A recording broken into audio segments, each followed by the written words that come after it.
آخری اشرا بہت سارے احکام، آداب اور فضائل اپنے ساتھ لے کے آتا ہے کہ دراصل رمضان المبارک میں اللہ کی طرف سے اہل اسلام کی بخشش کے لیے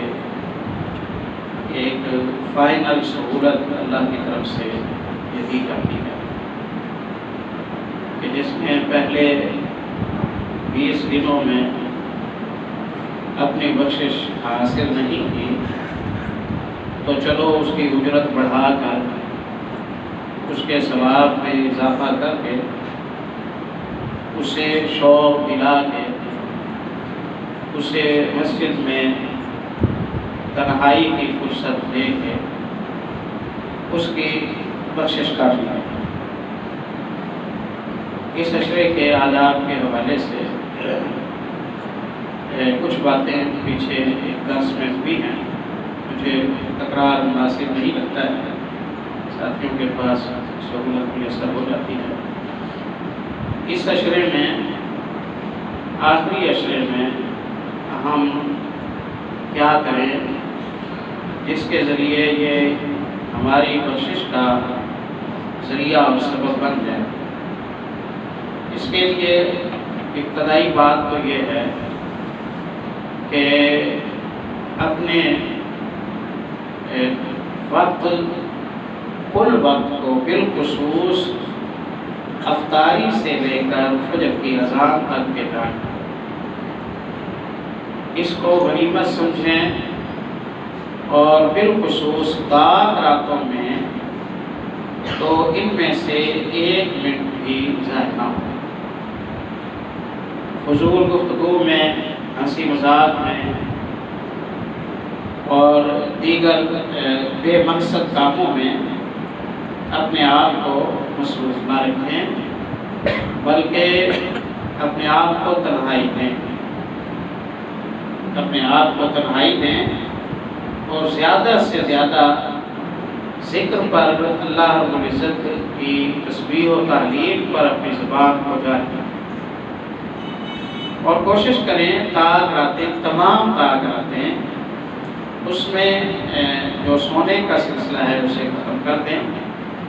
کان رسول اللہ صلی اللہ علیہ وسلم اذا دخل العشر الاواخر، آپ صلی اللہ علیہ وسلم کی روٹین یہ تھی کہ آخری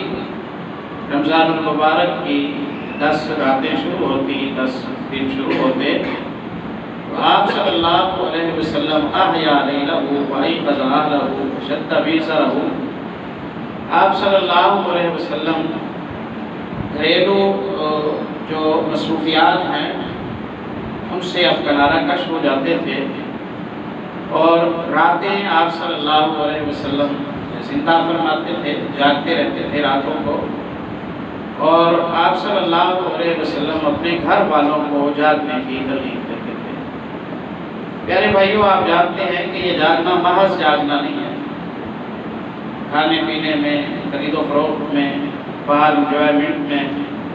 گپ شپ میں، فونوں میں، عید کی تیاریوں میں، کپڑوں کی ڈیزائننگ میں، اس سے تو یہ راتیں صرف ضائع نہیں ہوں گی، بلکہ یہ راتیں اللہ کے حضور شکایت کے ساتھ لگیں گے کہ ان راتوں کو بجائے اس کے کہ اجر و ثواب کا ذریعہ بنایا جائے، فضولیات کا ذریعہ بنا لیا گیا۔ تنہائی دیں گے آپ تو آپ کے لیے انشاءاللہ روحانی تسکین کا اثر ہوگا۔ سب سے بڑا کام جو آپ نے اللہ رب العزت سے ان ایام میں لینا ہے، درخواست کرنی ہے، منت کرنی ہے، وہ بخشش، یقینی بخشش اور معافی کا فیصلہ اور حصول جنت کا فیصلہ آپ نے اللہ سے لے لینا ہے۔ یہ کسی دعا کو بھی اس سے خالی نہ جانے دیں، کسی دعا کو بھی اس سے خالی نہ جانے دیں۔ اللہ سے بخشش مانگیں، تلافی مانگیں، اس سے درخواست کریں کہ وہ پچھلے گناہوں کو معاف فرما کر ہمارے لیے جنتی بننے کا فیصلہ فرما دیں۔ ان انہوں کی مصروفیات ظاہر ہے رسول اللہ صلی اللہ علیہ وسلم کی عام معمول کی مصروفیات سے زیادہ ہٹ کر ہوتی تھی، تو اس میں ہم مختلف نیکیوں کا اضافہ کر سکتے ہیں۔ جو بھی آپ کی رفتار ہے، آپ نے پچھلے 20 دنوں میں اگر 20 دنوں میں ایک دفعہ پورا قرآن پاک آپ نے تلاوت کیا ہے تو آپ ٹارگیٹ بنا لیجیے کہ ان 10 دنوں میں کم از کم ایک دفعہ قرآن پاک مکمل کریں، اسے بانٹ لیں، قرآن پاک کی جو 7 منزلیں ہیں یہ 7 دنوں میں قرآن پاک کی تلاوت پوری ہو جاتی ہے۔ اور آپ کے پاس اگر 10 دن ہوں تو آپ سمجھیے کہ ایک قرآن پورا اور ایک نصف قرآن ان دنوں میں آپ آرام سے اس کی تلاوت کر سکتے ہیں۔ اس تلاوت کو آسان بنائیں اس طرح کہ ہر نماز کے ساتھ مثلاً آپ ایک پارہ متعین کریں، ہر نماز کے ساتھ اذان ہوئی، اب معتکف تو یہاں بیٹھا ہے نا، اس نے تو اذان سے پہلے ہی بجائے مجھے شروع کرے آ جائے 2 رکعتیں پڑھے اور پھر وہ 2-4 رکوع تلاوت کر لے، 2-4 رکوع تلاوت کر لے، پھر نماز پڑھی ہے، اذکار کیے ہیں، پھر وہیں بیٹھے ہوئے 2-4 رکوع پڑھ، پھر سنتیں پڑھی ہیں، پھر 2-4 رکوع اور پڑھ۔ یوں ہر نماز کے ساتھ ایک پارے کو معتکف آسانی سے سیٹ کر سکتا ہے، وہ تھکے گا بھی نہیں، اس کو اکتاہٹ بھی نہیں ہوگی، اور وہ ہر نماز کے ساتھ ایک پارہ اگر وہ تلاوت کرتا ہے تو یوں سمجھیے کہ 5 پارے اس کے یعنی 6 دنوں میں اس کا ایک ختم آرام سے اللہ کی رحمت سے ہو جائے گا۔ کام کو بانٹ دیں، اور دوسرا یہ ہے کہ کوئی کام بھی اس کو اتنا نہ کریں کہ آپ تھک جائیں، درس ہوں، خطبات ہوں، تلاوت ہو، نفلیں ہوں، اس میں رفتار میں اعتدال رکھیں تاکہ آپ کی جو عبادت کے ساتھ محبت ہے وہ باقی ہو، آپ کی پیاس برقرار رہے، آپ اکتائیں نہ، آپ تھکے نہ، اور آپ کی خواہش ہو کہ ابھی میں اور عمل کروں، آپ کی خواہش ہو کہ ابھی میں اور عمل کروں، تو اپنے آپ کو اکتاہٹ کا شکار کرنا یہ مناسب نہیں ہے، اپنے آپ کو اکتاہٹ کا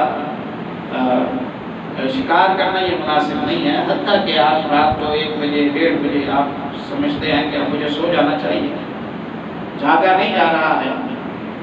تو فضول باتوں میں، موبائل چیٹنگ میں، دیگر کاموں میں اپنے آپ کو مصروف کرنے کی بجائے ساتھ رکھیں، آدھا گھنٹہ 1 گھنٹے کے لیے سو آرام کا حصہ حاصل کریں۔ اس سے اللہ کی رحمت سے یہ ہوگا کہ آپ جب اٹھیں گے تو آپ تازہ دم ہوں گے، اور جتنی دیر سوئے رہے اس دوران کا کوئی گناہ تو آپ کے کھاتے میں نہیں لکھا جائے گا۔ فرائض کی پابندی کریں، ان ایام میں اللہ کو منانے کا یہ خاص ذریعہ ہے، بات تقرب الیہ عبدی احب الیہ مما افترضتہ علیہ،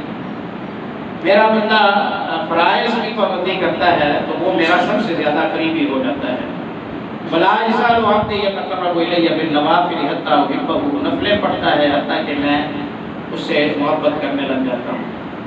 میں اس سے محبت کرنے لگ جاتا ہوں۔ تو نوافل کی کثرت رکھیں، فرائض کی باقاعدگی رکھیں، بالخصوص فجر اور عصر کی جو نماز ہے رسول اللہ صلی اللہ علیہ وسلم نے اس کی باقاعدگی پر اللہ کی زیارت کی خوشخبری دی ہے، اللہ کی زیارت کی خوشخبری، یہ جنت سے بھی بڑی نعمت ہے پیارے بھائی۔